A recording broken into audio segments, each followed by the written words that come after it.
और हमने सेल के सारे चीजों के बारे में बता दिया था कि सेल क्या होता है। सेल हमारे शरीर की सबसे बेसिक यूनिट होती है। क्या होती है? चिल्लाते रहो, क्या होती है? दूसरी बात हमने किया था कि जो सेल होता है उसको डिस्कवर दो लोगों ने किया था। कितने लोगों ने किया था? एक जिन्होंने डेड सेल देखा था, क्या देखा था? और एक जिन्होंने लाइव सेल देखा था, क्या देखा था? अगर डेड सेल की बात करें तो मान लीजिए आपका हाथ है, क्या है? बोलो क्या है? इसको कट करके अगर अलग कर दिया जाए तो वहां के सेल जिंदा रहेंगे या मर जाएंगे? तो भाई साहब, एक बंदा था जिसका नाम था रॉबर्ट हुक। क्या नाम था? बात है 1665 की। कब की बात है?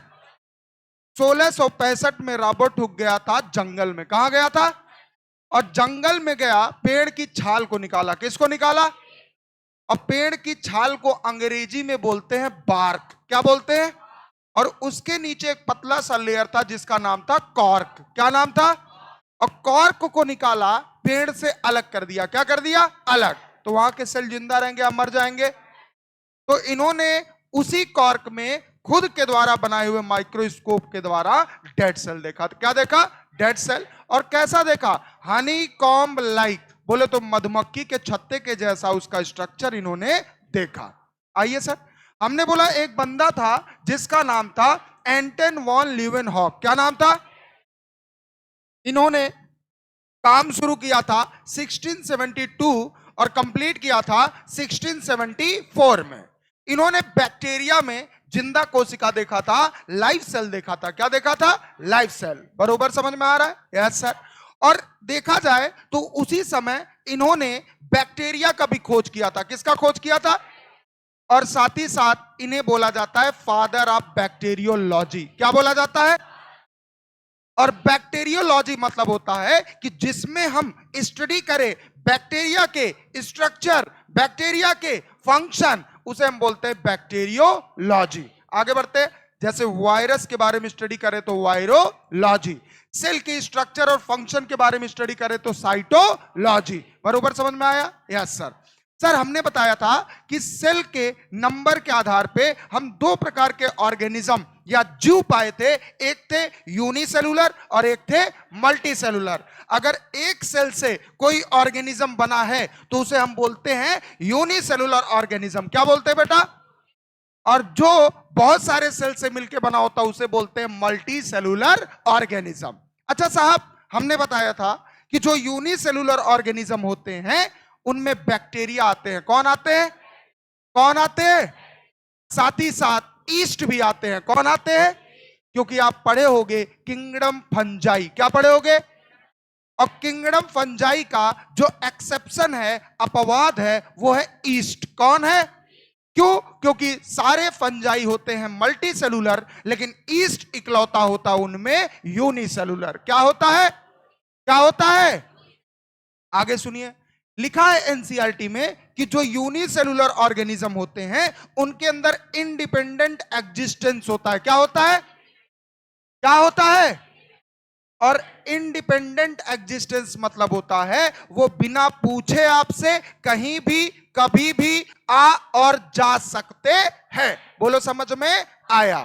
तो आ और जा सकते हैं। फॉर एग्जाम्पल, आपने सुना होगा एक फेमस बैक्टीरिया जिसका नाम है सल्मोनेला टाइफी। क्या नाम है? क्या नाम है? और वो बीमारी देती है टाइफाइड। कौन सी बीमारी? कौन सी? और हमने बोला ये सल्मोनेला टाइफी क्या आपसे पूछ के आती है कि मे आई कमिंग? नहीं भाई साहब, अपने मन से घुसती है और 14 दिन बाद अपने मन से निकल जाती है। हम कहते हैं दवा खाया इसलिए भाग गई। नहीं सर, आपने ब्रेड देखा होगा। क्या देखा होगा? ब्रेड। ब्रेड को खुले में रख दो तो उसके ऊपर सफेद सफेद लेयर जम जाता है। बोलो ना, तो वो ईस्ट होता है। कौन होता है? ईस्ट। क्या वो आपसे पूछ के आपके ब्रेड पे आता है? नहीं। तो ये कहीं भी कभी भी आ और जा सकते हैं। इसीलिए एनसीईआरटी ने लिख दिया कि जितने भी, क्या बोला? जितने भी यूनिसेलुलर ऑर्गेनिज्म होते हैं सबके अंदर इंडिपेंडेंट एग्जिस्टेंस की कैपेसिटी होती है। दूसरा पॉइंट इन्होंने बोला कि भाई साहब जितने भी यूनिसेलुलर ऑर्गेनिज्म होते हैं सबके सब के अंदर कैपेसिटी होता है हमारे जीवन में एक जरूरी कार्य करने का। तो एनसीईआरटी ने लिख दिया कि perform essential function in human welfare या ह्यूमन लाइफ या आवर लाइफ। मतलब हमारे जीवन में बहुत जरूरी कार्य करते हैं कौन? Unicellular organism. सबके घर में सभी लोग दही खाते होंगे, बोलो हाँ या ना? हाँ। और दही बनता है दूध से। किससे बनता है? क्योंकि आपको पता है कि दूध में प्रोटीन पाया जाता है। क्या पाया जाता है? प्रोटीन। और एक बैक्टीरिया होता है जो यूनिसेलुलर होता है, नाम होता है लैक्टोबैसिलस। क्या नाम होता है? क्या नाम होता है? जिसके अंदर एक एसिड पाया जाता है, लैक्टिक एसिड। कौन सा एसिड? कौन सा एसिड? और जब ये लैक्टोबैसिलस बैक्टीरिया इनोकुलम, इनोकुलम मतलब होता है जोरन जामन, जो मम्मी कटोरे में दूध में डाल देती हैं, तो वो लैक्टोबैसिलस बैक्टीरिया जिसके अंदर लैक्टिक एसिड होता है वो प्रोटीन को तोड़ना शुरू कर देता है। किसको तोड़ना? प्रोटीन। और जब प्रोटीन टूटता है तो प्रोटीन थक्के के रूप में बन जाता है, क्लॉट हो जाता है, जिससे वही दूध क्या बन जाता है? दही। क्या हमारे जीवन में बैक्टीरिया, बोले तो यूनिसेलुलर ऑर्गेनिज्म, क्या रोल प्ले कर रहा है? Yes sir. अगर ना करता तो हमें दूध से दही ना मिलता। सर बहुत लोग बियर पीते हैं, बहुत लोग वाइन पीते हैं, बहुत लोग ब्रेड खाते हैं, और ये ब्रेड, ये वाइन, ये बियर बनाने वाला कोई और नहीं, यूनिसेलुलर ऑर्गेनिज्म है। Example east. कौन है बेटा? कौन है? कौन है?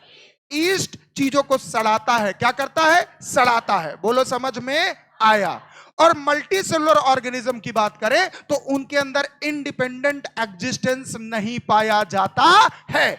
अगर मल्टी सेलुलर का एग्जाम्पल बात करें तो प्लांट और एनिमल, प्लांट और एनिमल। एनिमल को ले लो, आप भी एनिमल, हम भी एनिमल, जितने सब, सबके सब एनिमल। और एनिमल सुन के हमारे चेहरे पे एक गुस्सा आता है, सर आप हमको एनिमल काहे बोल रहे हो? सर एनिमल मूवी आने के बाद लोग के अंदर एक खुशी हो गया, अच्छा हम ही एनिमल। समझ में आया कि नहीं? क्योंकि उसमें रणवीर कपूर को ऐसा दिखाया गया है, कैसा दिखाया गया है? ऐसा दिखाया गया है कि हमको नहीं पता कैसा दिखाया गया। और भाई साहब उस मूवी देखने के बाद हम, देखो हमारा बाल पहले से बड़ा था, ये मत सोचना कि एनिमल देखने के बाद, क्योंकि इतना जल्दी तो बाल बढ़ नहीं जाएगा। उन्होंने आए हमारे पास डायरेक्टर जो थे, मजाक समझ रहे हो है? वो जो डायरेक्टर थे एनिमल के हमारे पास आए थे, पहले वो रोल हमको मिल रहा था अरे यार, लेकिन हमने मना कर दिया। हमने बोला कि हमारे बच्चों का जो भविष्य है वो मेरे भविष्य से बढ़ के नहीं है, हमने रिजेक्ट। और भाई साहब मेरे अकाउंट में वो 50 करोड़ एडवांस डाल रहे थे।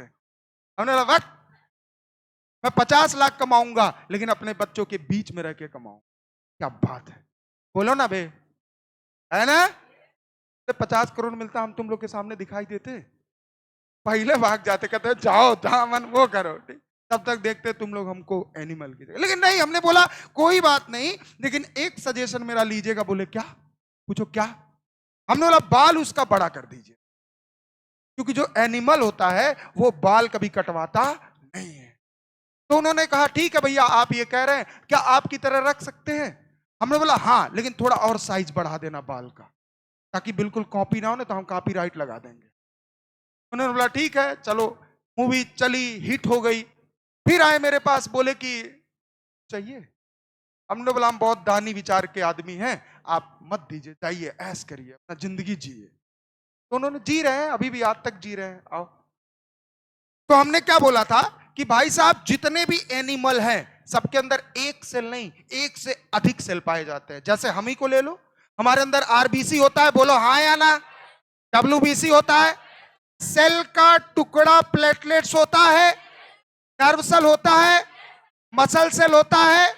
ऐसे लगभग 200 से भी ज्यादा सेल से मिलके हमारा बॉडी बना होता है। और इसीलिए बोले कि हम होते हैं मल्टी सेलुलर। बरोबर समझ में आया? Yes sir. चलो प्लांट को ले लो। किसको ले लो? प्लांट। प्लांट में कुछ इंपॉर्टेंट 3 सेल का नाम लूंगा। एक होता है पैरेनकाइमेटस सेल। कौन सा सेल? कौन सा? और एक होता है कोलेनकाइमेटस सेल। कौन सा? और एक होता है स्क्लेरेनकाइमेटस सेल। कौन सा? एक होता है ट्रैकिड सेल, एक होता है जाइलम सेल, ऐसे बहुत सारे सेल से मिलकर बना होता है प्लांट, इसीलिए प्लांट कहलाता है मल्टी सेलुलर। बरोबर समझ में आया? Yes sir. अच्छा सर, आपने सुना होगा सेल थियरी के बारे में। किसके बारे में? और सेल थ्योरी या कोशिका सिद्धांत उसको हिंदी में बोलते हैं। इस पूरे के पूरे सेल थ्योरी में सिर्फ और सिर्फ सेल की बात की गई है। किसकी बात की गई है? सेल। सर दो लोगों ने दिया था। कितने लोगों ने थे? दो। एक थे स्लाइडेन और एक थे स्वान। एक थे और एक थे, एक थे और एक थे। सर स्लाइडेन भाई साहब जो थे वो एक बॉटनिस्ट थे। क्या थे? बॉटनिस्ट। क्या थे? और रहने वाले जर्मनी के थे। कहां के रहने वाले? जर्मनी।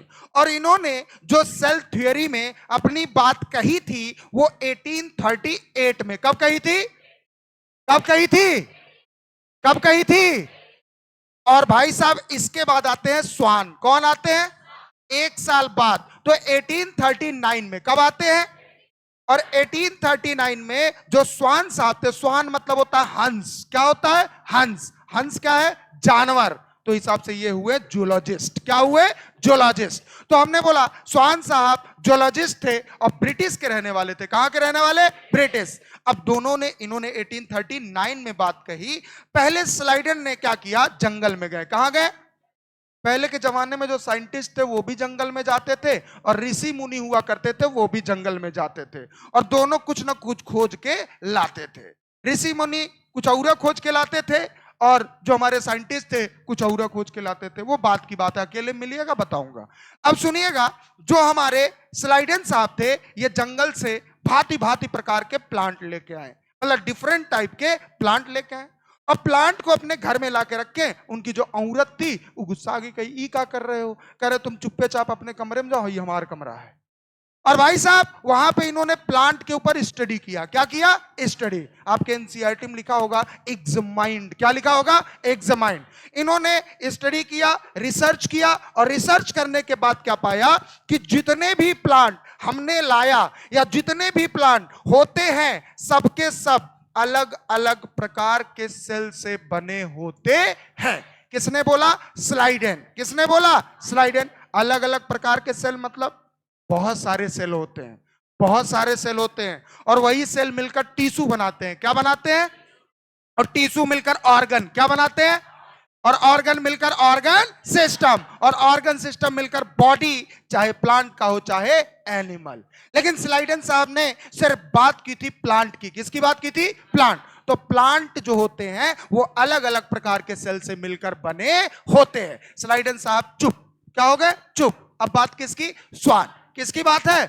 तो स्वान साहब ने बोला तीन बात। कितनी बात बोली? तीन। पहली बात कि जो एनिमल होता है, कौन होता है?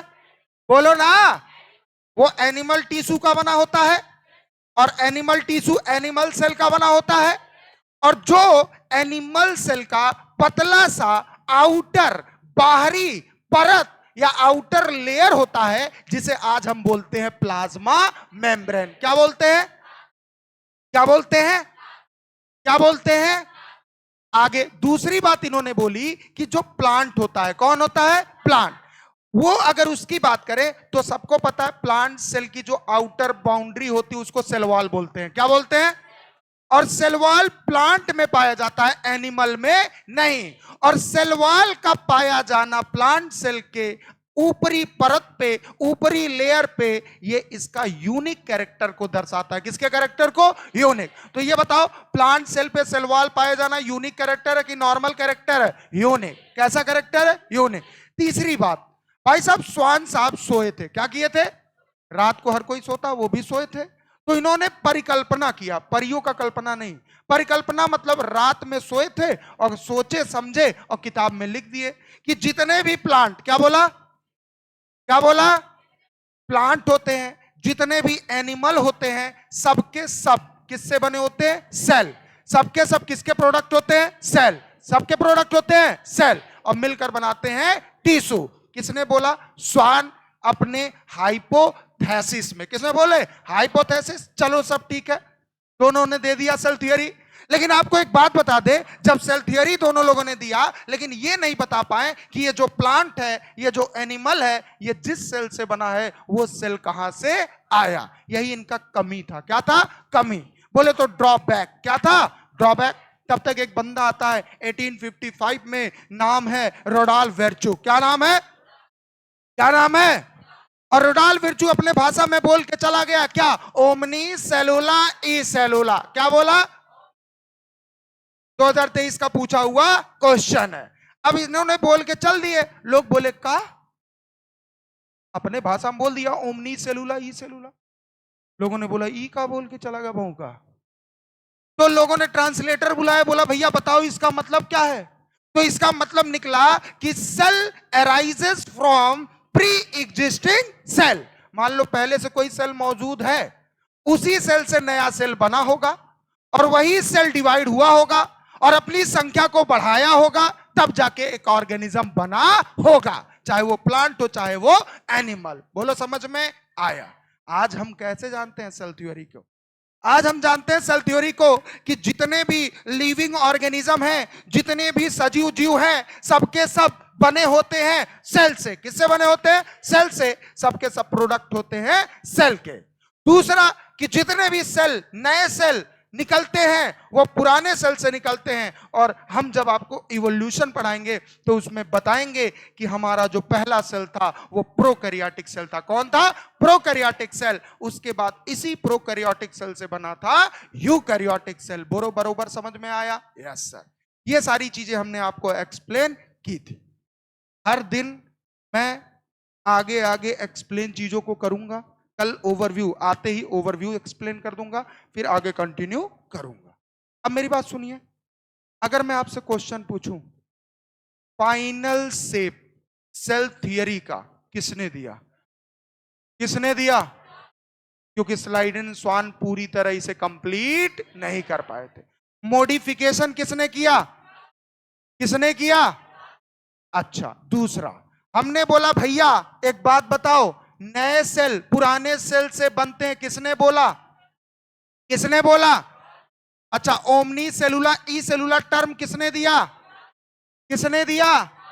दूसरा, exception of cell theory, virus कौन होता है? क्योंकि वायरस सेल से नहीं बना होता है। बरोबर समझ में आया?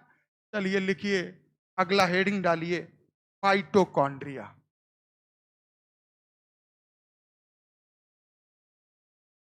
जानते हो क्यों चिल्लवाए हैं? जो चिल्लाएंगे वो काकादेव में 5 साल नहीं चिल्ला, और जो आज नहीं चिल्लाएंगे वो काकादेव में 5 साल चिल्ला। ये मेरा श्राप नहीं है, ये मेरा बात है। और इस बात को गांठ बांध लेना घर पे जाके कि यहां ऐसा कुछ आप नहीं पहने हो जिसमें गांठ बांध सके। बात समझ में आ रही है? बरोबर। दस्ती लेके आया करो घर से। कुछ लोग कहेंगे ई का होता है। दस्ती बोले तो रुमाल, एंड रुमाल बोले तो हैंकी। समझ में आया कि नहीं आया? आया? आइए, तो माइटोकॉन्ड्रिया के बारे में पहले जानते हैं। सर अल्टमान का नाम सुना हो? सर शक्तिमान तो सुने हैं, अल्टमान पहली बार सुन रहे। सर बहुत लोग थे जिसमें अल्टमान भी एक व्यक्ति था। क्या था? व्यक्ति, जिसने माइटोकॉन्ड्रिया के बारे में बताया। सर दूसरी बात, अगर हम बोले कि ये मान लो माइटोकॉन्ड्रिया है, कौन है? माइटोकॉन्ड्रिया। बोलो समझ में आ रहा है? सर माइटोकॉन्ड्रिया डबल मेम्ब्रेनस होता है। पहली बात याद रखना, माइटोकॉन्ड्रिया कैसा होता है? Double membranous. दिख रहा है क्या double membrane? Yes sir. Sir यहां बच्चा बच्चा एक टॉपिक पढ़ा होगा, इलेक्ट्रॉन ट्रांसपोर्ट सिस्टम। पढ़ा है कि नहीं पढ़ा है? कौन से चैप्टर में? Respiration in plant. बोलो हाँ या ना? और जब आपने इलेक्ट्रॉन ट्रांसपोर्ट सिस्टम पढ़ा होगा तो उसमें आपने प्रोड्यूस किया होगा एटीपी। क्या प्रोड्यूस किया होगा? क्या प्रोड्यूस किया होगा? और सबको पता है कि एटीपी का फुल फॉर्म होता है एडिनोसिन ट्राइफॉस्फेट। और जो एटीपी है बेटा, ये पैकेट है एनर्जी का। किसका पैकेट है? एनर्जी। और हमने बोला ये जो पैकेट होता है एनर्जी का, जब ये फटता है, मतलब फॉस्फेट के बीच का बॉन्ड जब टूटता है तो एक आग जैसा ऊर्जा निकलता है, तो सेल ताकतवर बनता है। क्या बनता है? ताकतवर। और अगर सेल ताकतवर बनेगा तो टिश्यू ताकतवर बनेगा, टिश्यू ताकतवर बनेगा तो हमारे ऑर्गन ताकतवर बनेंगे, और ऑर्गन ताकतवर बनेगा तो ऑर्गन सिस्टम, और ऑर्गन सिस्टम तो पूरी की पूरी बॉडी। बरोबर समझ में आया? Yes sir. तो हमने बोला ये जो भाई साहब माइटोकॉन्ड्रिया हैं, पहले इनके स्ट्रक्चर को बहुत ध्यान से आप देखिए। हमने बोला अंदर एक फ्लूइड होता है जिसको हम बोलते हैं मैट्रिक्स। क्या बोलते हैं? बिल्कुल जेल के जैसा। कैसा होता है? जेल के जैसा। अगर जेल ना समझ में आए तो आपको पता है कि आप सेटवेट लगाते हो बालों में, बाल को खड़ा करने के लिए, वही जेल जैसा होता है जिसको हम बोलते हैं मैट्रिक्स। क्या बोलते हैं? मैट्रिक्स। यहां बच्चा अपने बचपन वाले जवानी में जरूर लगाया होगा क्या? सेटवेट। बोलो समझ में आया? हाँ। हमेशा नहीं, 10 रुपए मिलता था एक टू पाउच वाला, और कहा 100 रुपया खरीद नहीं सकते थे, तो 10 रुपया पापा के जेब से चुरा के ले जाके सेटवेट लगा के और ऐसे स्कूल लगा के चले। पहले तो थूक से लगाते थे, बाद में फिर कहते थे नहीं इससे काम नहीं चल रहा, तो सेटवेट लगा के स्कूल जाते थे। और काहे लगा के जाते थे? अकेले मिलिएगा तो बताऊंगा। आइए, तो हमने बोला इसके अंदर जो फ्लूइड होता है उसको हम लोग बोलते हैं मैट्रिक्स। क्या बोलते हैं? क्या बोलते हैं बेटा? मैट्रिक्स बोलते हैं। बोलो याद रहेगा कि नहीं याद रहेगा? ये जेल लाइक फ्लूइड होता है। कैसा होता है? जेल लाइक फ्लूइड होता है। बोलो समझ में आया? कोई तकलीफ है? नहीं सर। गाढ़ा होता है। कैसा होता है? गाढ़ा। हमने बोला इसमें कितने लेयर है भाई साहब? 2। एक है आउटर। कौन है बेटा? Outer layer. कौन सा लेयर है? Outer layer. और लिखते चलिएगा, जब कहूंगा तब, अभी मत लिखिएगा। एक होता है इनर लेयर। अभी सुनिएगा, कौन सा लेयर? Inner layer. और इन दोनों को मिला दिया जाए तो हाउ मच लेयर? 2 लेयर। कितने लेयर है बेटा? Too much. How much? हमने बोला इसीलिए इसको हम बोलते हैं डबल मेम्ब्रेनस। क्या बोलते हैं बेटा? डबल। आपसे क्वेश्चन पूछ सकता हूं क्या? Yes sir. हमने बोला क्या इंडोप्लाज्मिक रेटिकुलम डबल मेम्ब्रेनस होता है? नहीं, सिंगल। कैसा होता है? सिंगल। क्या गोल्जी कॉम्प्लेक्स डबल मेम्ब्रेनस होता है? नहीं, सिंगल। कैसा होता है? सिंगल। क्या वैक्यूल डबल मेम्ब्रेनस होता है? नहीं। कैसा होता है? सिंगल। क्या लाइसोसोम डबल मेम्ब्रेनस होता है? नहीं। कैसा होता है? सिंगल। लेकिन अब हम जितने भी पढ़ेंगे सबके सब कैसे होंगे? डबल। कैसे होंगे? डबल। चाहे वो आपका माइटोकॉन्ड्रिया हो, चाहे वो आपका क्लोरोप्लास्ट हो, चाहे वो आपका तो हमने बोला कैसा दिख रहा है? नहीं, अच्छा दिख रहा। कैसा दिख रहा है? अच्छा। एक बाहर तो एक अंदर, दोनों मिला दो तो कितने? डबल। तो ये हो जाएगा भाई साहब डबल मेम्ब्रेनस। बोलो समझ में आया? अब हमने बोला कि ये आप देख रहे होगे, अगर सर माइटोकॉन्ड्रिया ऐसा होता तो कितना अच्छा लगता, लेकिन सर आपने अंदर वाले लेयर को पकड़ के खींच दिया। सर ये गलत बात है। सर सिंपल होता तो कितना अच्छा लगता, लेकिन आपने क्या किया? अंदर वाले लेयर को पकड़ के अंदर की तरफ खींच दिया। सर हमने नहीं, ये पहले से खिंचा हुआ था, और ये जो खिंचा हुआ स्ट्रक्चर है इसको बोलते हैं क्रिस्टी। क्या बोलते हैं बेटा? क्या बोलते हैं? याद रहेगा कि नहीं याद रहेगा? बोलो हाँ या ना। याद रहेगा? तो बताओ क्रिस्टी आउटर मेम्ब्रेन से बना है कि इनर मेम्ब्रेन से? आए समझ में आया? हमने बोला इसी क्रिस्टी पे एक स्ट्रक्चर पाया जाता है कुछ इस तरीके का। कैसा? इस तरीके का। और एक नहीं, बहुत सारे ऐसे स्ट्रक्चर पाए जाते हैं जिनको हम बोलते हैं ऑक्सीजोम। क्या बोलते हैं बेटा? ऑक्सीजोम। और जो भी रिस्पायरेशन इम्प्लांट पढ़ा होगा तो उसमें इसका जिक्र जरूर किया गया होगा कि इसमें 2 गेट होते हैं, एक होता है F1, एक होता है F0। सुना है कि नहीं सुना है? देखो 2 तरीके की चीजें होती हैं आपके जीवन में, एक सुनी सुनी और एक सूनी सूनी। तो आप बताओ कौन सा है, सुनी सुनी या सूनी सूनी? सुना है कि सुना है? आइए, तो हमने बोला इसी क्रिस्टी के ऊपर कौन पाया जाता है? ऑक्सीजोम। कौन पाया जाता है? आगे आइए। हमने बोला इनके पास इनका खुद का सिंगल स्ट्रैंडेड डीएनए होता है। क्या होता है? Single stranded DNA. तो हमने बोला इनके पास खुद का डीएनए होता है, ऑन डीएनए। क्या बेटा? On DNA. हमने बोला इनके पास साथ ही साथ एमआरएनए भी होता है। क्या होता है? एमआरएनए के कुछ मॉलिक्यूल होते हैं, तो हमने लिख दिया आरएनए। क्या लिख दिया? आरएनए। और साथ ही साथ बात करें तो इनके पास भाई साहब 70S वाला राइबोसोम भी पाया जाता है। कौन सा राइबोसोम? 70S। अब कुछ बच्चों का क्वेश्चन होता है, सर ये बता दीजिए। हमने बोला क्या बता दीजिए? सर ये राइबोसोम, सर ये आरएनए, सर ये डीएनए क्या काम करते हैं? सर याद रखना, जिसके पास डीएनए होता है वही प्रोटीन बना पाता है। तो हमने बोला जैसे न्यूक्लियस के अंदर डीएनए से डीएनए बनना रेप्लिकेशन कहलाता है, और उसी डीएनए से आरएनए बनना ट्रांसक्रिप्शन कहलाता है, और उसी आरएनए से जब राइबोसोम अटैच हो जाए तो एक प्रोसेस होता है ट्रांसलेशन, जिससे प्रोटीन बनता है। बोलो समझ में आया? इसी तरह माइटोकॉन्ड्रिया भी अपना खुद का प्रोटीन बनाता है। क्यों? क्योंकि इसके पास इसका खुद का डीएनए होता है। तो हमने बोला भाई साहब यहां पे देखा जाए तो इनके पास बहुत सारे एंजाइम भी पाए जाते हैं। ये फिगर धड़ाक से बनाइए, उसके बाद आगे कंटिन्यू करते हैं थ्योरी का। बनाइए फटाक से।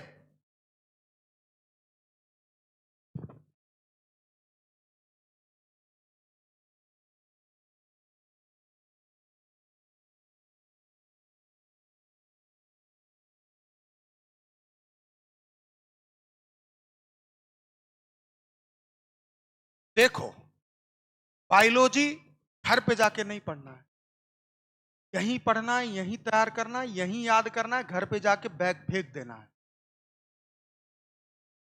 जाके कहना है मम्मी हम जंग जीत के आ गए, हम डॉक्टर बन ही गए। लिख लिया बेटा? फटाफट लिखो। तुम लोग नकल कैसे करोगे अपने जीवन,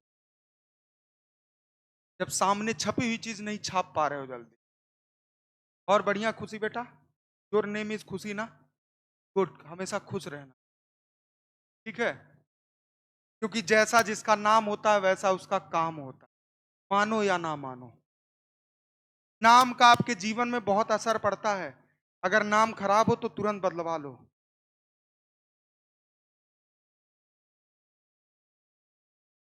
लिखे बेटा?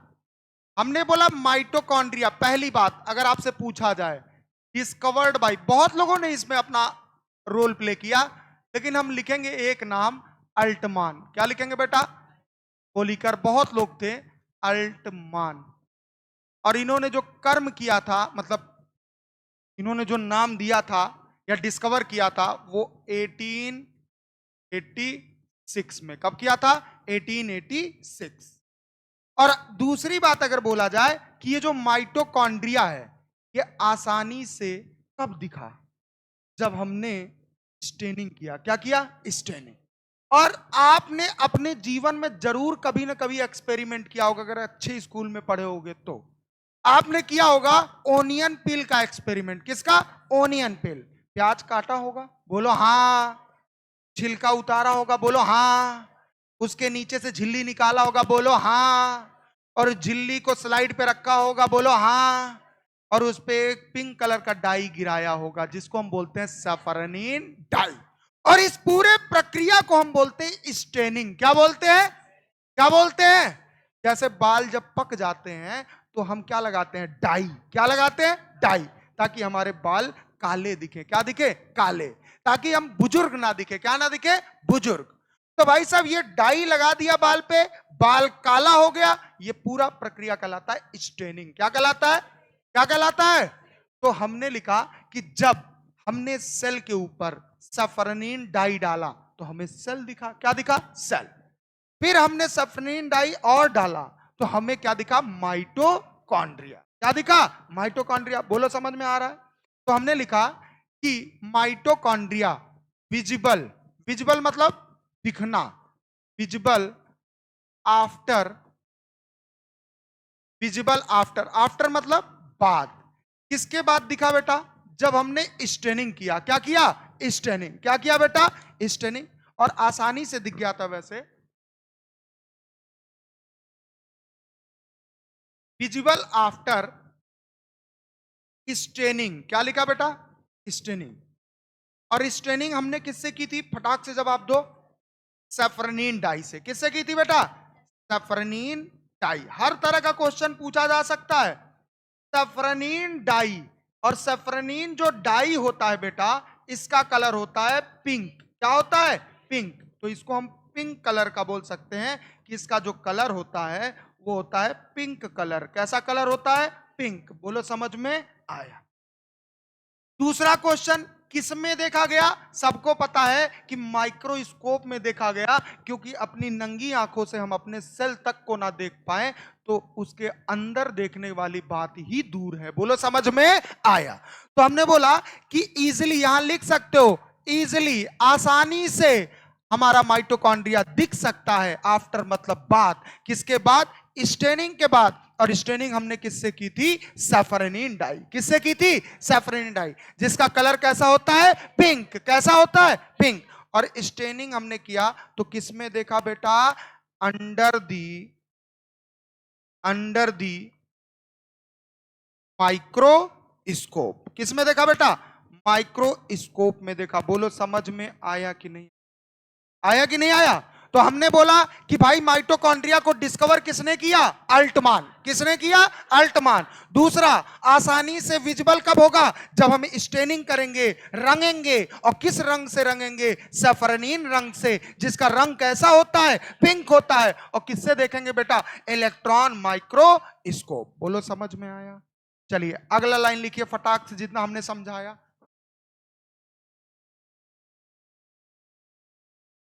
आइए आगे बढ़े। बढ़े। चलिए, मान लीजिए भाई साहब ये सेल है। कौन है? ये सेल है। प्लांट सेल या एनिमल सेल, कोई सेल हो, बोलो ना। अगर प्लांट सेल है तो आउटर बाउंड्री क्या होगा? प्लाज्मा मेम्ब्रेन या सेल मेम्ब्रेन। बोलो समझ में आया कि नहीं? कौन होगा? प्लाज्मा मेम्ब्रेन या सेल मेम्ब्रेन। और हमने बोला इसके अंदर होता है फ्लूइड। क्या होता है? फ्लूइड, जिसको हम सेमी फ्लूइड बोलते हैं। नाम होता है साइटोप्लाज्म। क्या नाम होता है? क्या नाम होता है? साइटोप्लाज्म। बरोबर समझ में आ रहा है? तो हमने बोला इसके अंदर जो सेमी फ्लूइड होता है उसको हम साइटोप्लाज्म बोलते हैं, जिसका नाम होता है कोशिका द्रव्य। क्या नाम होता है? कोशिका द्रव्य। हमने बोला इसी सेल के अंदर भाई साहब पाया जाता है न्यूक्लियस। क्या पाया जाता है? क्या पाया जाता है? और ओवरव्यू ऑफ द सेल में लिखा गया है कि न्यूक्लियस एक डेंस मेम्ब्रेन बाउंड स्ट्रक्चर है। डेंस मेम्ब्रेन बाउंड मतलब इसका जो मेम्ब्रेन होता है बहुत घना होता है। कैसा होता है? घना। और इस स्ट्रक्चर को हमने नाम दे दिया न्यूक्लियस। क्या नाम दे दिया? न्यूक्लियस। बोलो समझ में आया? सर अभी तक, क्या बोला? अभी तक हमने लगभग 3 ऑर्गेनेल्स, 4 ऑर्गेनेल्स पढ़ा दिए। एक इंडोप्लाज्मिक रेटिकुलम, एक गोल्जी कॉम्प्लेक्स, एक लाइसोसोम और एक वैक्यूल। बोलो समझ में आया? तो हमने बोला कुछ बना देते हैं। मान लीजिए ये इंडोप्लाज्मिक रेटिकुलम है। क्या है बेटा? Endoplasmic reticulum. और हमने बोला ये गोल्जी कॉम्प्लेक्स है। कौन है बेटा? गोल्जी कॉम्प्लेक्स, गोल्जी बॉडी या गोल्जी apparatus। बोलो समझ में आए?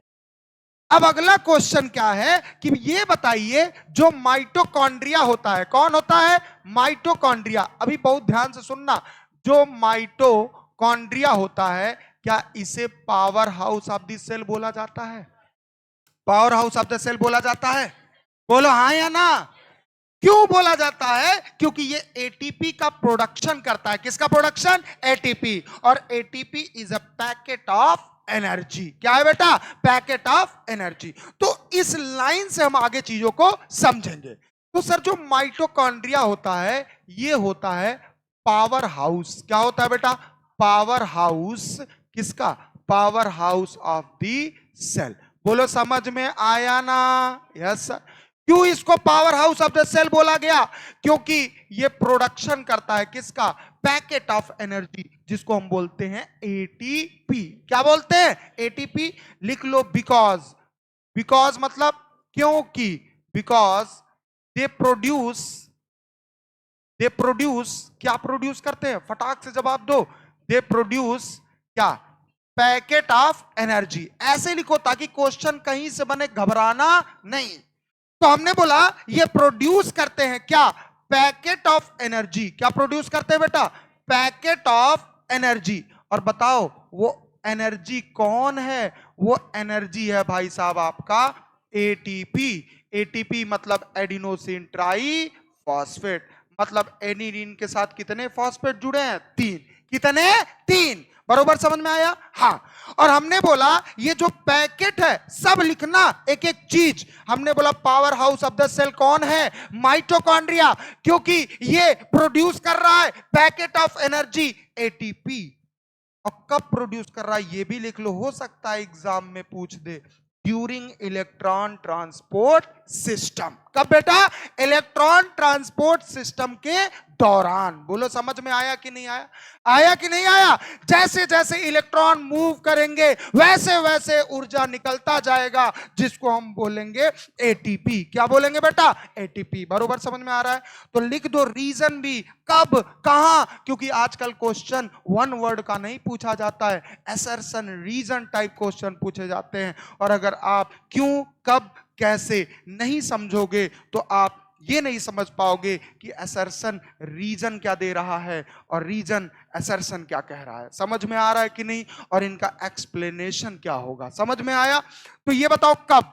ड्यूरिंग, फटाक से बोलो, during electron transport system. Electron transport. और जब यहां सुन लिए आप, बोलो हाँ या ना। यहां सुन लिए तो आगे जब हम पढ़ाएंगे तो और आसानी रहेगा। बोलो हाँ या ना। Yes sir. अच्छा एक बात बताएं आपसे, अगर आपसे पूछा जाए इलेक्ट्रॉन ट्रांसपोर्ट सिस्टम सेल के साइटोप्लाज्म में होता है या माइटोकॉन्ड्रिया में होता है? कहां होता है? माइटोकॉन्ड्रिया। आया हुआ क्वेश्चन है। अगर आपसे पूछ लिया जाए जो इलेक्ट्रॉन ट्रांसपोर्ट सिस्टम है, क्या यह इसी के द्वारा एटीपी का प्रोडक्शन होता है? आप बोलोगे यस सर। और कहां होता है? माइटोकॉन्ड्रिया। और बहुत सारे एटीपी जब प्रोड्यूस हो जाते हैं, इसीलिए बोला गया कि भाई साहब माइटोकॉन्ड्रिया खजाना है, पावर हाउस है किसका? एनर्जी का। और वो एनर्जी कौन है? एटीपी। कौन है बेटा? एटीपी। ये लाइन कितने लोग को समझ में नहीं आई? ईमानदारी से हाथ उठा दो कि इलेक्ट्रॉन ट्रांसपोर्ट सिस्टम के दौरान। इलेक्ट्रॉन ट्रांसपोर्ट सिस्टम क्या होता है इसे अभी समझना जरूरी नहीं है, इस दौरान ही एटीपी का प्रोडक्शन होता है, ये समझना जरूरी है। बोलो समझ में आया? लिख लो। तो माइटोकॉन्ड्रिया क्या है बेटा? क्या है और क्यों है? क्योंकि ये प्रोड्यूस कर रहा है पैकेट ऑफ एनर्जी। नाम बताओ। और ये कब प्रोड्यूस हो रहा है? दौरान। ड्यूरिंग मतलब दौरान। किस दौरान? इलेक्ट्रॉन ट्रांसपोर्ट सिस्टम के दौरान। बेटा एक बात बताएं, ये हमने क्यों पहले बता दिया? ये एनसीईआरटी में सबसे लास्ट में लिखा है, लेकिन हमने पहले क्यों बताया? क्योंकि हमें बताना है कि जितना माइटोकॉन्ड्रिया होगा उतना ज्यादा एनर्जी होगा, और जितना एनर्जी होगा उतना हमारा सेल काम करेगा। बोलो समझ में आया? आया कि नहीं? अबे जितना ज्यादा खाना पीना खाओगे उतना ऊर्जा रहेगा ना, और जितना ऊर्जा रहेगा उतना चिल्ला पाओगे ना, और जितना चिल्ला पाओगे उतना ज्यादा समझ में और याद होगा। बोलो समझ में आया कि नहीं? आया कि नहीं आया? आया। तो अब सुनो, जो माइटोकॉन्ड्रिया का नंबर होता है वो हर सेल में अलग अलग होता है। यहां बैठे लोग हैं, बोलो हाँ या ना?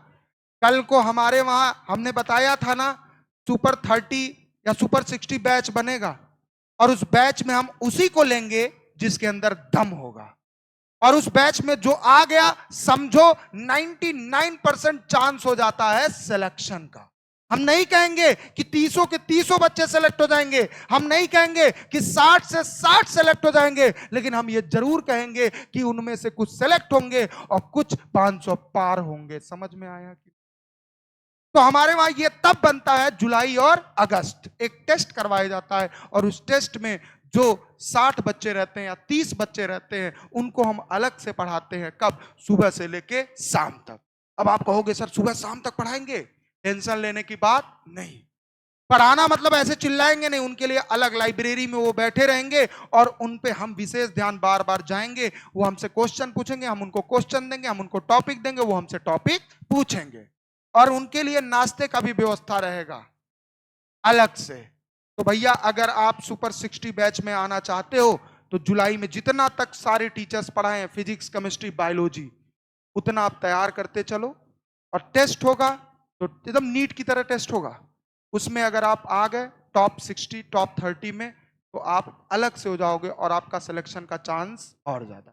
अब कुछ लोग कहेंगे सर जो नहीं आए क्या उनको? बेटा जिस एनर्जी से आदि शंकर अभी पढ़ा रहा है, इसी एनर्जी से आदि शंकर पूरे साल पढ़ाए। लेकिन जो काबिल है उसको अलग से काबिलियत का इनाम मिले। बोलो समझ में आया कि नहीं आया? क्योंकि राजा का बेटा भी राजा नहीं बनेगा, अब हर कोई राजा बनेगा। समझ में आया कि नहीं आया? अमीर ही अमीर बनते जाएंगे तो बेटा हम लोग का क्या होगा? अधिकार सबके पास है, छीनना सीखो। आगे आओ। तो हमने बोला माइटोकॉन्ड्रिया क्या है बेटा? Power house of the cell. क्योंकि ये प्रोड्यूस क्या करता है? Packet of energy. नाम बताओ। और कब निकलता है? इलेक्ट्रॉन ट्रांसपोर्ट सिस्टम के दौरान। अब सर सुनिएगा बहुत ध्यान से।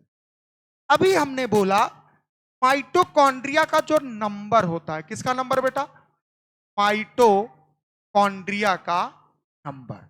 एक एक टर्म पे विशेष ध्यान देना, और अगर हमारे पे विश्वास नहीं होगा तो यहां से जानने के बाद किसी किताब से क्वेश्चन लगा, चाहे PYQ उठा लेना, सारे क्वेश्चन निकलेंगे। अगर 100 क्वेश्चन है एक चैप्टर में तो 90 क्वेश्चन आपके जरूर निकलेंगे। 10 दिमाग लगाना पड़ेगा। अब सुनिएगा, जो माइटोकॉन्ड्रिया का नंबर होता है, क्या होता है बेटा? नंबर। नंबर माने संख्या। ये भाई साहब वेरिएबल होता है। वेरिएबल मतलब बदलता रहता है। हर सेल में किसी में 10, किसी में 20, किसी में 2, किसी में 4। बोलो समझ में आया कि नहीं? तो हमने बोला माइटोकॉन्ड्रिया का नंबर वेरिएबल होता है। क्या होता है बेटा? वेरिएबल। और पर सेल, क्या बोला? पर सेल। हर सेल के अकॉर्डिंग देखा जाए तो इसका नंबर क्या होता है? वेरिएबल। और जानते हैं ये डिपेंड किस पे करता है वेरिएबिलिटी?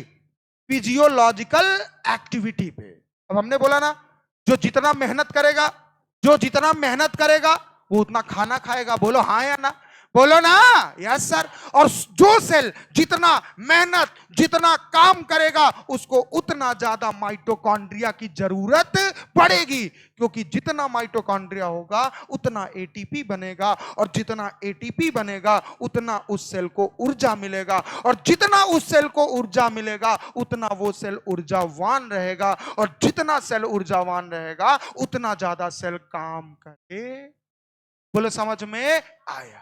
तो हमने बोला वेरिएबल होता है और डिपेंड किस पे करता है? लिख लो, डिपेंड अपॉन फिजियोलॉजिकल। जो आप काम करते हो, ऐसे सेल भी अपना काम करता है, फिजियोलॉजिकल एक्टिविटी। बोलो समझ में आया? कोई दिक्कत है? बोलो हाँ या ना? Yes sir. चलिए, फिजियोलॉजिकल एक्टिविटी। अब एक मेरा थियरी है, उसको लिख लो, आदि शंकर थियरी। आओ। आदित्य आदित्य बरोबर समझ में आ रहा? आदित्य शंकर। सुनिएगा, इस थ्योरी में या इस लाइन में क्या कहते हैं, बहुत ध्यान से मेरी बात को आप समझिएगा। अगर एक एक लाइन की बात करें तो बहुत ध्यान से देखिएगा क्या मैं कहना चाहता हूं आपसे।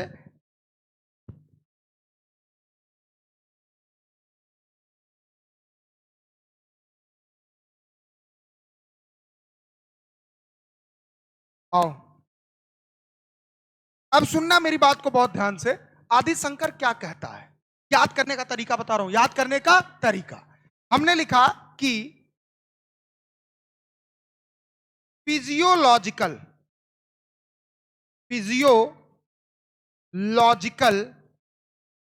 एक्टिविटी, क्या लिख दिया बेटा? Physiological activity is directly proportional. क्या लिखा? डायरेक्टली। डायरेक्टली मतलब अगर एक बढ़ेगा तो दूसरा भी बढ़ेगा। इनवर्सली मतलब एक बढ़ा तो दूसरा घटा, और एक घटा तो दूसरा बढ़ा। ये इनवर्सली होता है। क्या होता है बेटा? इनवर्सली। और डायरेक्टली मतलब एक बढ़ा तो दूसरा भी बढ़ा। समझ में आया? हमने बोला directly proportional to number of cell, number of mitochondria, number of mitochondria.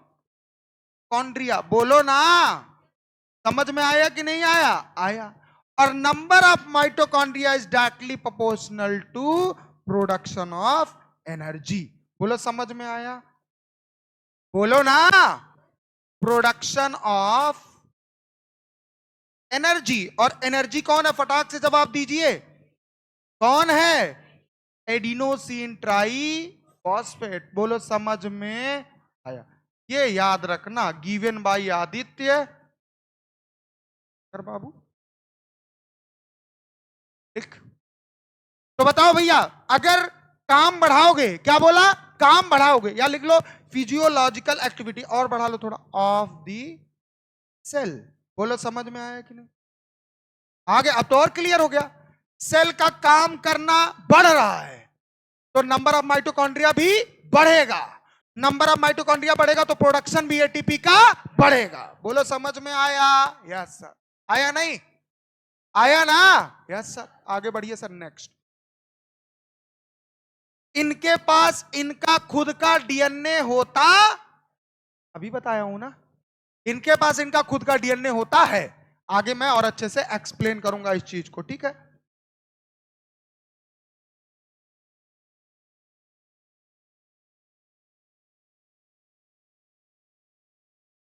समझ में आया बाबू? पूरा क्लियर है? तो बताओ, माइटोकॉन्ड्रिया का नंबर वेरिएबल मतलब बदलता रहता है पर सेल। किसी सेल में 2, किसी में 4, किसी में 8, किसी में 12, किसी में 20, किसी में 100। लो, और जो सेल ज्यादा काम करेगा उस सेल के अंदर उतना ज्यादा माइटोकॉन्ड्रिया होगा। बोलो समझ में आया कि नहीं? क्योंकि जो जितना ज्यादा काम करेगा उसको ऊर्जा की उतनी जरूरत पड़ेगी, उसे एटीपी की उतनी जरूरत पड़े। बोलो समझ में आया? अब सर मैं आगे एक बात आपसे बताना चाहता हूं कि जो माइटोकॉन्ड्रिया होता है, कौन होता है? माइटोकॉन्ड्रिया।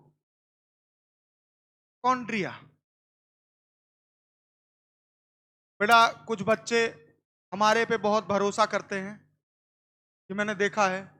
और भरोसा अगर आप करते हैं तो आदित्य शंकर लास्ट तक आपको पूरी बायोलॉजी सिखाएगा। ये पढ़ाएगा नहीं, पढ़ाना काम नहीं है, सिखाना।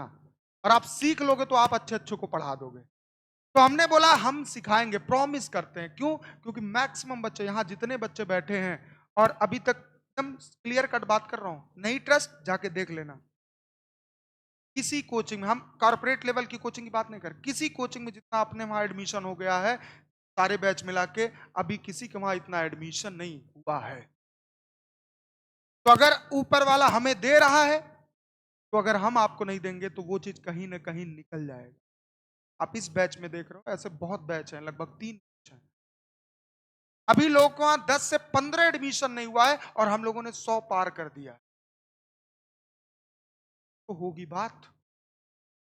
और इस चीज को जान लो, हम लोग दिखावा नहीं करते हैं, हम लोग मेहनत करते हैं, और मेहनत करके सिखाएंगे। आपका भरोसा और हमारा मेहनत, एक दिन सिलेक्शन जरूर दिलो।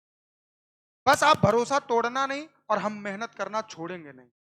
बात समझ में आ रही है ना? चिल्लाएंगे, समझाएंगे, हो सकता कभी डांटे भी, लेकिन जिस दिन आप एप्रिन और स्टेथोस्कोप लगा के आओगे ना, दिन अलग लेवल की खुशी मिले आपको भी।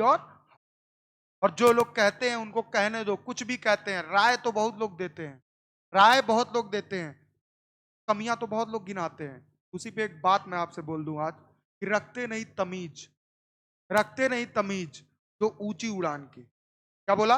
रखते नहीं तमीज जो ऊंची उड़ान की, कमियां गिना रहे हैं वही आज आसमान। समझ में आ रहा है कि नहीं? तो हमने बोला आप आसमान हो और हम भी हैं बे, हम भी हैं। और जो कहते हैं वो उनको कहने दो, हम तो करते रहेंगे ना, मुस्कुराते रहेंगे। इसीलिए हम बोलते हैं ना, मुस्कुराओ। आप किससे पढ़ रहे हो? आइए तो हमने बोला जो माइटोकॉन्ड्रिया होता है कैसा होता है, ध्यान से सुनिएगा साहब, ध्यान से, ध्यान से। हमने बोला ये डबल मेम्ब्रेनस होता है। कैसा होता है? डबल मेम्ब्रेनस होता है। कितनी बात समझ में आई कि नहीं आई? बोलो हाँ या ना। आपको यहां लास्ट में, लास्ट आते आते आपको मार्केट में एक मेरी लिखी हुई किताब मिल जाएगी लास्ट में। अभी लगभग 4 से 5 महीने लगेंगे, वो छप जाएगी। एक बहुत बड़े पब्लिकेशन हाउस है और उसमें पीछे मेरा फोटो लगा रहेगा, लिखा रहेगा आदित्य शंकर जेनेटिक इंजीनियर, सब कुछ लिखा रहेगा। और आप जब पाओगे तो मजा आ जाएगा। ऐसी किताब आज तक पूरे ऑल ओवर इंडिया में नहीं। इंग्लिश, इंग्लिश मतलब हिंदी इंग्लिश ना ना ना ना ना। आप अरिहंत पे गए होगे, एक देखोगे किताब, वो ऐसी इंग्लिश नहीं, एक तरफ इंग्लिश और उसी के जस्ट सामने उसी वर्ड का हिंदी, ऐसा रहेगा। समझ में आया कि नहीं आया? और वो किताब आपके लिए बहुत ही फायदेमंद रहेगा। उसका एक थोड़ा सा बहुत छोटा उसका मतलब टुकड़ा, उसका 30% आपको शायद मिले, 30% वाला टुकड़ा मिले। मैं पूरा कभी अपनी किताब का कोचिंग को नहीं, वो मेरी मेहनत है, वो एक दिन दिखेगा सबके सामने। आप जब जाओगे 400-500 की किताब खरीदोगे तब लगेगा अरे ये तो आदित्य शंकर हमको पढ़ाता था। बोल ना, आगे आओ। तो हमने बोला डबल मेम्ब्रेनस मतलब, अभी हमने फिगर बनाया था और मेरी आदत है एक फिगर को कितनी बार बनाना ताकि आपके दिमाग में वो फिगर छप जाए, क्या हो जाए। तो हमने बोला एक आउटर मेम्ब्रेन, अब वहां लेयर लिखा था, यहां क्या लिख दिया? मेम्ब्रेन। तो घबराने की जरूरत नहीं है ना, नहीं। और एक होता है इनर मेम्ब्रेन। लिख लो इसको फटाक से। आगे मैं जो बताने वाला हूं वो थोड़ा आश्चर्यचकित करेगा। हमने क्या क्या बताया कि भैया माइटोकॉन्ड्रिया का डिस्कवरी किसने किया? अल्टमान। और हमने यह भी बताया कि जो माइटोकॉन्ड्रिया है वो आसानी से तब दिखेगा जब हम उसके ऊपर डाई गिराएंगे, स्टेनिंग करेंगे और माइक्रोस्कोप से जब देखेंगे तब दिखेगा। विदाउट स्टेनिंग, बिना स्टेनिंग के माइटोकॉन्ड्रिया नहीं दिख सकता, बिना रंगे माइटोकॉन्ड्रिया नहीं दिख सकता। तीसरी बात हमने बताई कि जो माइटोकॉन्ड्रिया है ये प्रोडक्शन करता है एटीपी का, मतलब एनर्जी का, और ड्यूरिंग इलेक्ट्रॉन ट्रांसपोर्ट सिस्टम। इसीलिए बोला जाता है माइटोकॉन्ड्रिया एक पावर हाउस है, किसका? सेल का। दूसरी बात हमने बताई माइटोकॉन्ड्रिया डबल मेम्ब्रेनस होता है। और तीसरी बात सुन लो कि जो माइटोकॉन्ड्रिया होता है, कौन होता है बेटा? माइटोकॉन्ड्रिया प्रेजेंट होता है। क्या होता है? Present in all eukaryotic cell. कौन से सेल बेटा? Eukaryotic cell. बोलो समझ में आया कि नहीं आया? एक्सेप्ट, कुछ अपवाद भी होते हैं। एक्सेप्ट मतलब इनके अलावा, इनको छोड़ के। तो हमने बोला सभी यूकैरियोटिक सेल में पाए जाते हैं। और मैं ये हर ऑर्गेनेल्स के टाइम पे लिखवाता हूं क्योंकि एग्जाम में पूछा गया है, ताकि आपके दिमाग में फीड रहे, हर जगह आपको दिखे। तो हमने बोला एक्सेप्ट, किसको छोड़ के? फटाक से जवाब दो। एक्सेप्ट लिख लो। एक्सेप्ट मतलब इनके अलावा। किसके अलावा बेटा? अब मैं लिखने वाला हूं इनके अलावा। इनके अलावा याद रखना, एक तो लिख दो इधर और एक लिख दो इधर। इधर वाले में लिखो प्रोकैरियोटिक सेल। किसके में बेटा? Prokaryotic cell. लिख लिया ना? बोलो हाँ या ना। और दूसरा लिख दो यूकैरियोटिक सेल में कौन। ऐसे मत, यूकैरियोटिक मत लिखो ऐसे, नहीं तो घबरा जाओगे, टेंशन में आ जाओगे। प्रोकैरियोटिक सेल में कौन? एग्जांपल लिख दो, बैक्टीरियल सेल। कौन सा सेल? कौन सा सेल? Bacterial cell. बोलो समझ में आया? इसके अंदर देखा जाए कोई ऑर्गेनेल्स नहीं पाए जाते, तो माइटोकॉन्ड्रिया कौन सी चीज? मतलब बैक्टीरियल सेल एक प्रोकैरियोटिक सेल है और प्रोकैरियोटिक सेल में न्यूक्लियस वेल डेवलप्ड नहीं होता, ना तो कोई मेम्ब्रेन बाउंड सेल ऑर्गेनेल्स मौजूद होते हैं। एग्जाम्पल, ना तो इनमें एंडोप्लाज्मिक रेटिकुलम होता है, ना तो इनमें गोल्जी कॉम्प्लेक्स होता है, ना तो इनमें लाइजोसोम होता है, ना तो इनमें वैक्यूल होता है, ना तो इनमें माइटोकॉन्ड्रिया होता है, ना तो इनमें पैरोक्सिसोम होता है, ना तो इनमें क्लोरोप्लास्ट होता है, ना तो इनमें ऐसा कुछ होता है जो यूकैरियोटिक सेल में होता है।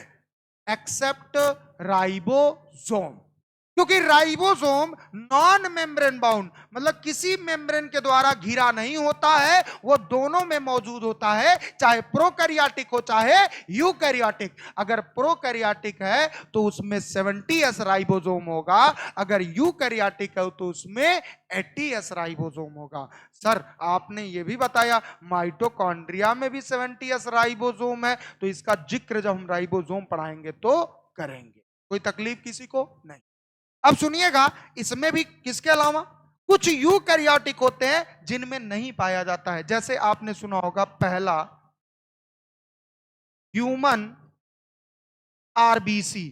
आरबीसी मतलब रेड ब्लड सेल। क्यों नहीं? क्योंकि इसके अंदर हीमोग्लोबिन भरा होता है। अब हीमोग्लोबिन इतना ज्यादा भरा होता है कि ना तो न्यूक्लियस की जगह लिए जगह होता है, ना तो किसी ऑर्गेनेल कोशिकांग के लिए जगह होता है। बोलो समझ में आया? तो अगला लिखो, प्लांट में, प्लांट सीव सुना है ना, सीव ट्यूब या सेल, क्या बोल सकते हैं? सीव ट्यूब या सेल, ये प्लांट में होता है। इनमें भी माइटोकॉन्ड्रिया नहीं होता। तो लिख दो, ये दोनों कौन है? Eukaryotic cell. कौन है? सभी यूकैरियोटिक सेल में पाया जाता है माइटोकॉन्ड्रिया, लेकिन दो यूकैरियोटिक सेल ऐसे होते हैं जिनमें माइटोकॉन्ड्रिया नहीं पाया जाता। एक ह्यूमन का आरबीसी और एक प्लांट का सीव सेल या सीव ट्यूब। बोलो समझ में आया? आया कि नहीं आया? आया। सर अगला लिख लो इसको फटाक से, अगला फिर बताते हैं। इनके पास इनका खुद का डीएनए होता है, ये भी जान लेना। सिंगल स्ट्रैंडेड या डबल? एनसीईआरटी में सिंगल लिखा है। एनसीईआरटी में क्या लिखा है? नई वाली में क्या बदल दिया? क्या डबल कर दिया क्या? एनसीईआरटी खोलो, एनसीईआरटी में सिंगल लिखा है लेकिन होता डबल है। अब एनसीईआरटी में जो लिखा गया उसी को हम मानेंगे। रीजन? क्योंकि क्वेश्चन एनसीईआरटी से ही आता है। कहां से आता है? एनसीईआरटी। फटाक से देखो दीदी, नीचे से लाइन नंबर चौथा देखो। हाँ बहुत बढ़िया, शाबाश, मिला। डबल लिखा है कि सिंगल? बदल दिया। नई वाली एनसीईआरटी में डबल कर दिया, पुरानी में क्या था? सिंगल। आ जाइए सुनिए, तो हमने बोला गलतियां सुधारना जरूरी होता है, क्योंकि हर साल हर 2 साल पे जो एनसीईआरटी है उसमें करेक्शन होता है। क्या होता है? करेक्शन। जैसे एनसीईआरटी में लिखा है कि पिगमेंट के रूप में कैरोटिनॉइड पाया जाता है। क्या पाया जाता है? कैरोटिनॉइड और जेंथोफिल। गलत लिख दिया है सर, कैरोटिनॉइड के अंदर ही कैरोटीन और जेंथोफिल आते हैं, लेकिन उसने गलत लिख दिया है। हो सकता है इस साल करेक्शन कर दिया। बोलो समझ में आया? आई। तो हमने बोला इनके अंदर डीएनए कैसा होता है? Double stranded. कैसा होता है? चलिए आगे बढ़िए। हमने बोला माइटोकॉन्ड्रिया है। कौन है? एक एक चीज लिखना, क्वेश्चन कहीं से भी आ सकता है। माइटोकॉन्ड्रिया, इनके पास कैसा डीएनए होता? फटाक से जवाब दो। डबल की सिंगल? Double stranded. ऐसे लिखो, ऐसे लिखो, सॉरी बेटा, ऐसे लिखो, ऐसे लिखो। Mitochondria have their on DNA. On मतलब होता है खुद का। इनके पास कैसा डीएनए होता है? खुद का। ये न्यूक्लियस के डीएनए पे डिपेंड नहीं रहते हैं, इनके पास खुद का डीएनए होता है। ऐसे 2 ऑर्गेनेल पाए जाते हैं, एक माइटोकॉन्ड्रिया, एक क्लोरोप्लास्ट, जिनके पास इनका खुद का डीएनए होता है। बाकी जितने भी organelle, endoplasmic reticulum, Golgi complex, इनके पास खुद का डीएनए नहीं होता है। ये दूसरों पे डिपेंड होते हैं। किस पे डिपेंड होते हैं? दूसरों पे, मतलब न्यूक्लियस पे। किस पे डिपेंड रहते हैं? न्यूक्लियस। बरोबर समझ में आ रहा है? आइए सर, तो हमने बोला इनके पास खुद का डीएनए। कैसा डीएनए बेटा? खुद का डीएनए है। और खुद का डीएनए मतलब कैसा है? तो यहां लिख लो, डीएनए कैसा होता है? Double stranded. Double stranded, 2 strand होता है, याद है ना? एक 5 to 3, एक 3 to 5। हमारे में लीनियर। कैसा होता है? लीनियर। लेकिन इनका सर्कुलर है, एक स्ट्रैंड ये और दूसरा स्ट्रैंड ये। बोलो समझ में आया? तो हमने बोला डबल स्ट्रैंडेड सर्कुलर है। कैसा है बेटा? Circular DNA. बोलो समझ में आया? कैसा? हमने माइटोकॉन्ड्रिया बना दिया। क्या बना दिया? माइटोकॉन्ड्रिया। बार बार बनाओ, फिगर बनाते रहो, याद रहेगा, जान लो। ठीक है। और हमने बोला अंदर कौन भरा था? फ्लूइड का नाम बताओ। कौन भरा था? कौन भरा था? कौन भरा था? मैट्रिक्स भरा था। और इस मैट्रिक्स के अंदर डीएनए कैसा था? Double stranded circular DNA. एक स्ट्रैंड ये हो गया, एक स्ट्रैंड ये। कितने हो गए? 2। इसीलिए बोला गया डबल। और गोल है कि लंबे हैं? आए? गोल मतलब सर्कुलर। कैसा डीएनए है बेटा? वैसे करके। समझ में आया कि नहीं? दूसरा माइटोकॉन्ड्रिया की खासियत, माइटोकॉन्ड्रिया हेल्प करता है, हेल्प इन कौन से रिस्पायरेशन में? एरोबिक। कौन सा रिस्पायरेशन बेटा? Aerobic respiration. अभी कौन सा रिस्पायरेशन है बे? ऐसा रिस्पायरेशन। सुनते रहो। कैसा? ऐसा रिस्पायरेशन जो ऑक्सीजन के प्रेजेंस में हो या ऑक्सीजन के उपस्थिति में हो। ऐसे रिस्पायरेशन को कौन सा रिस्पायरेशन बोलते हैं? एरोबिक। कौन सा? कौन सा? और इसी एरोबिक रिस्पायरेशन की मदद से माइटोकॉन्ड्रिया एटीपी प्रोड्यूस करता है। क्या प्रोड्यूस करता है? एटीपी। बरोबर समझ में आ रहा है कि नहीं आ रहा है? आ रहा है कि नहीं आ रहा है? आ रहा है। तो हमने बोला एरोबिक रिस्पायरेशन कैसा रिस्पायरेशन होता है? In the presence of, in the presence of oxygen. किसके उपस्थिति में होता है बेटा? ऑक्सीजन के उपस्थिति में होता है। और एक क्वेश्चन और आप पूछ सकते हो कि जो एरोबिक रिस्पायरेशन जब होता है तो इसी दौरान ये एरोबिक रिस्पायरेशन हेल्प करता है। क्या करता है? Help in ATP production. देखो आपको बहुत कुछ पता चला ना, एटीपी प्रोडक्शन। देखो कई क्वेश्चन मिले भाई साहब। भाई साहब सुनो ना, हमने बोला माइटोकॉन्ड्रिया के अंदर इलेक्ट्रॉन ट्रांसपोर्ट सिस्टम होता है और electron transport system aerobic respiration के दौरान होता है और इसी दौरान प्रोडक्शन होता है एटीपी का। किसका प्रोडक्शन होता है? एटीपी। चलो अगर क्वेश्चन आ गया, कभी नहीं छूटेगा, मैं एक लाइन लिख दूंगा, इसको नोट करिए, कभी भी नहीं छूटेगा, ये वादा है। चलिए, तो हमने बोला माइटोकॉन्ड्रिया हेल्प किस में करता है? Aerobic respiration. एरोबिक रिस्पायरेशन किसके प्रेजेंस में होता है? ऑक्सीजन। और यही एरोबिक रिस्पायरेशन जब होता है माइटोकॉन्ड्रिया के अंदर तो हेल्प करता है किसके प्रोडक्शन में? एटीपी। किसके प्रोडक्शन में? एटीपी। बोलो समझ में आया कि नहीं आया?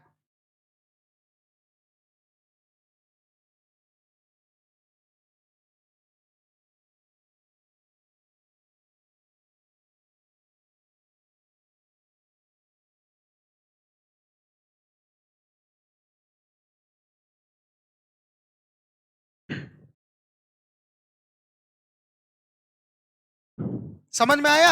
एक लास्ट लाइन लिखूंगा, उसके बाद थोड़ा टॉपिक चेंज, साइज शेप की बात करेंगे। किसकी बात करेंगे? Size shape. आइए,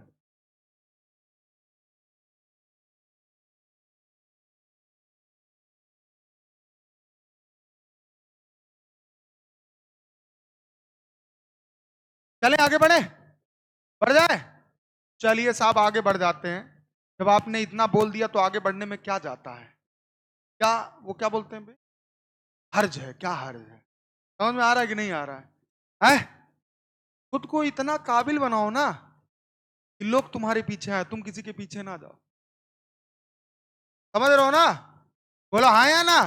आइए, ये भी धीरे धीरे बताऊंगा। देखो हमारी एक आदत है, मैं कोई भी चीज अचानक नहीं करता हूं और मैं बहुत जल्दी नहीं, धीरे धीरे, क्योंकि मेरा एक ही थी, मैं धीरे धीरे प्यार को बढ़ाना है, बाद में हद से गुजर जाना है। तो समझिए, biology is the best friend other than, दूसरों से बेहतर अपनी बायोलॉजी। हर चीज मिलेगी आपको बायोलॉजी में, पता है कि नहीं? नहीं पता? बताऊंगा, अकेले में मिलना। आओ, मजाक समझ रहे? बायोलॉजी में हर वो चीज मिलेंगी जो आप बाहर पाना चाहते हैं। सारा काफी है। आ जाओ नेक्स्ट। इसीलिए तो बायोलॉजी से मोहब्बत हो गई है। इससे बायोलॉजी से। अब बायोलॉजी से जितनी बेहतर है मोहब्बत करना, वो दूसरों से मोहब्बत करना। दूसरा धोखा दे देगा लेकिन बायोलॉजी धोखा समझ में आ रहा नहीं। साले तुम सब दूसरे से करोगे, हमको पता है। ठीक है, बायोलॉजी क्या तेल लेने हैं। बायोलॉजी तो हम बाद में भी पढ़ लेंगे, पहले उनको पढ़ लेते हैं। आते हैं ना काका, तुम्हें आते हैं पढ़ने, मतलब पढ़ते पढ़ते किसी और को पढ़ने लगते हैं। रात भर चल रहा है व्हाट्सएप पे, हाँ बाबू ने खाना खाया, ये है। और ये मत करना, नहीं तो फिर बाबू खाना खाते रहेंगे और आप जाते रहेंगे। समझ में आया ना? तो बाद में बोले बाबू खाना वाना खा के पढ़ ओढ़ के तब बतिया रहे हैं। अरे यार बाबू इंतजार कर रहे हैं, फोन कब आएगा फोन। गए, कैरियर खत्म। एम आई राइट या रॉन्ग? अगर रॉन्ग हूं तो भी बताओ, अगर राइट हूं तो ना बताओ। ठीक है, धीरे धीरे सब तरीके बताऊंगा, वो नहीं करना। नहीं तो पता है आपका कॉल आएगा मेरे पास कब, स्पेशली लड़कों का, कब? जब अक्टूबर नवंबर बीत जाएगा तब। सर हम डिप्रेशन में जा रहे हैं, कुछ बताइए ना। अरे जब डिप्रेशन की पूरी दवा तुमने पूरे साल खाई है तो डिप्रेशन में नहीं जाओगे? हैं? तो मत खाना, नहीं तो डिप्रेशन नहीं कुछ और हम चले जाओगे, समझ ना, कोमा वोमा हम चले जाओगे। आओ नेक्स्ट। अच्छा अभी हमने कुछ बातें बताई, उसको एक लाइन में लिखते हैं ताकि क्वेश्चन आए छूटे ना। आ जाओ। हमने बोला माइटोकॉन्ड्रिया है, कौन है? बोलते चलिए, कौन है? बोलो ना यार, काहे बोलते नहीं हो? कौन है? हमको सुनाइए नहीं दिया, कौन है? वेरी गुड, अब सुनाई दिया। हमने बोला माइटोकॉन्ड्रिया के अंदर होता है एरोबिक रिस्पायरेशन। क्या होता है? बोलिए ना, कौन सा रिस्पायरेशन होता है? और एरोबिक रिस्पायरेशन ऑक्सीजन की उपस्थिति में होता है या अनुपस्थिति में? ऑक्सीजन के प्रेजेंस में होता है कि एब्सेंस में होता है? तो हमने बोला यहां ऑक्सीजन चुक दे आ गया। कैसे आ गया? चुक दे। और हमने बोला माइटोकॉन्ड्रिया में क्या हो रहा है? एरोबिक। और ये एरोबिक रिस्पायरेशन भाई साहब हेल्प कर रहा है इलेक्ट्रॉन ट्रांसपोर्ट। किसमें हेल्प कर रहा है? Electron transport, electron transport system. बोलो ना। और हमने बोला इलेक्ट्रॉन ट्रांसपोर्ट सिस्टम जब होगा तभी प्रोडक्शन होगा किसका? Production of ATP. बोलो समझ में आया कि नहीं आया? आया कि नहीं आया? आया। अब मेरी लाइन को बोलो, माइटोकॉन्ड्रिया कौन सा रिस्पायरेशन करता है? कौन सा? और एरोबिक रिस्पायरेशन ऑक्सीजन की उपस्थिति में होता है कि अनुपस्थिति में होता है? और हमने बोला जब एरोबिक रिस्पायरेशन होगा तो क्या इलेक्ट्रॉन ट्रांसपोर्ट सिस्टम होगा? और इलेक्ट्रॉन ट्रांसपोर्ट सिस्टम होगा तो क्या प्रोडक्शन होगा एटीपी का? बोल हाँ या ना? होगा ना? Yes sir.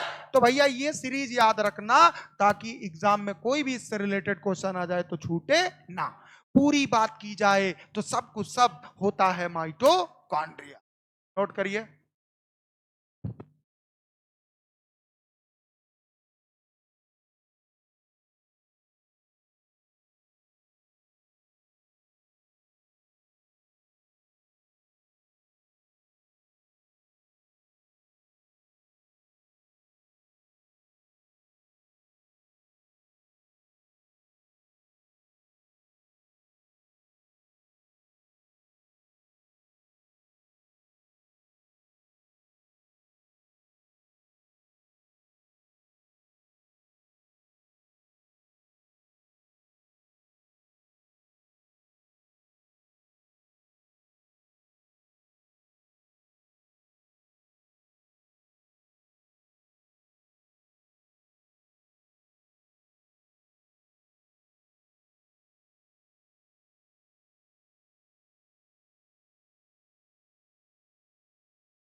जितना हम कहें उतना बोलो, एक्स्ट्रा ऑर्डिनरी बनोगे तो भूल जाएंगे। आगे आओ। तो हमने बोला, क्योंकि जानते हो ना अभी 19 साल उम्र है, और 19 साल में खून कितना खौलता है, समझ रहे हो ना? है 40 साल। बेटा तुम्हें खड़ा कर दिया था, हमें खड़ा कर दिया था, हमको बोला जाएगा, नहीं बोला जाएगा वे? कहा जाएगा अभी ये तो बच्चा है बच्चे का भी मुंडन भी नहीं हुआ है, समझ रहे हो ना?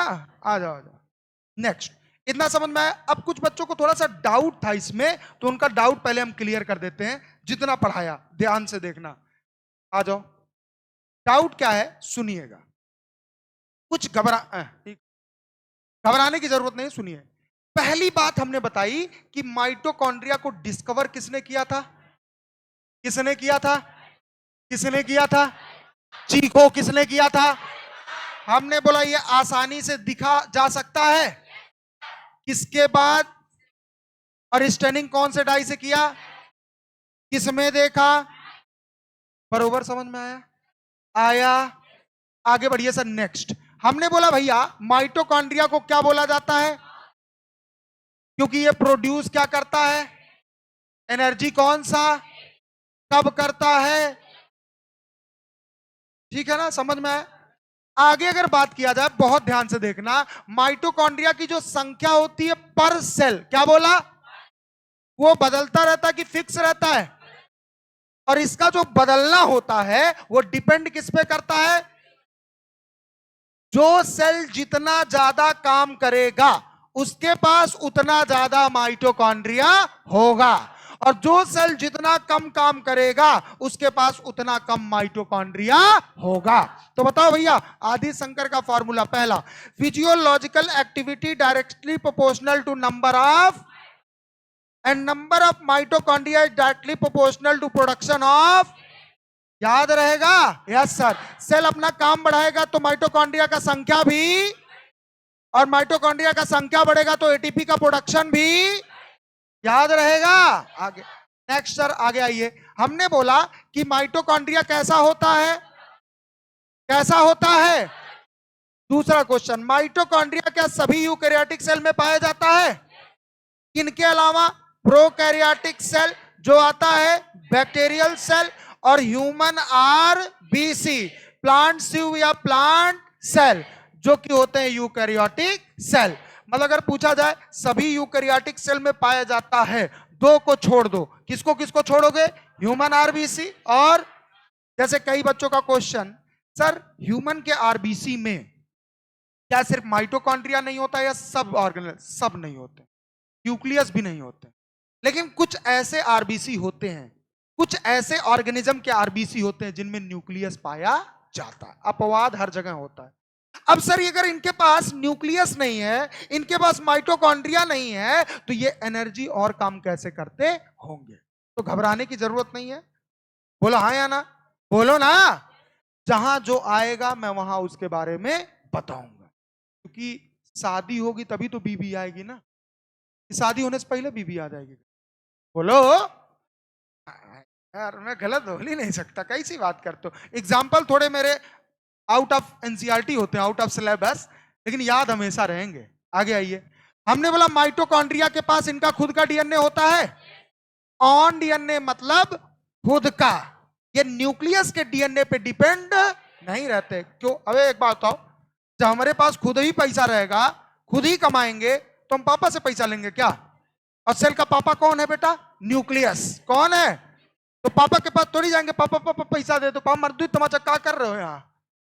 तो हमारे पास जब खुद का डीएनए है तो हम सारा काम अपने डीएनए से करवाएंगे, पापा थोड़ी मांगने जाएंगे भैया न्यूक्लियस न्यूक्लियस दे दो डीएनए ना। आगे आओ। डीएनए कैसा होता है?